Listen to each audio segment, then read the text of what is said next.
Hello, Professor Fuller Bullfinch here, Chief of Antiquities at Professor Fun's Secret File Archives.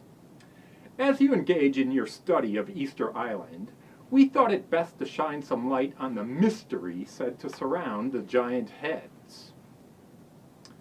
The statues on Easter Island, called moai, have fascinated scholars since European explorers first arrived there in 1722. The explorers didn't know how the native inhabitants, who called the island Rapa Nui, got there or how long they had lived there.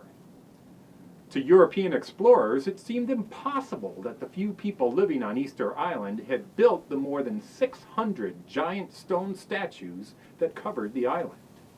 They wondered who built these statues and how did they do it. Over the years, scholars have come up with several theories about how the people of Rapa Nui were able to carve and move the massive statues without the use of metal tools, wheeled vehicles, or even draft animals to pull them. Some early theories suggest that the statues were built by members of a long-lost but highly advanced civilization that arose on Easter Island thousands of years ago. Other, even more outlandish speculation has suggested that the giant statues were the work of space aliens. Some scholars published theories suggesting that the aliens were stranded on Easter Island long ago and erected the statues, which are said to resemble the aliens themselves, before they left.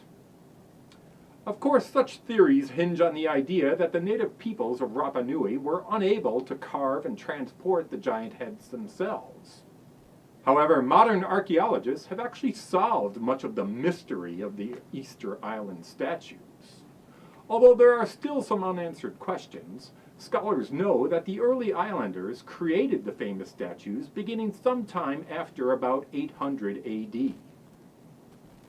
The inhabitants of Rapa Nui used handheld stone picks to carve the statues from the rock of an extinct volcano. The statues are made up of a fairly soft volcanic stone called tuff, which is easily carved with stone tools. Although the statues are indeed very large and quite heavy, archaeologists now know that it was possible for the people of Rapa Nui to carve and move the giant stone heads without the aid of advanced technology or the help of extraterrestrials.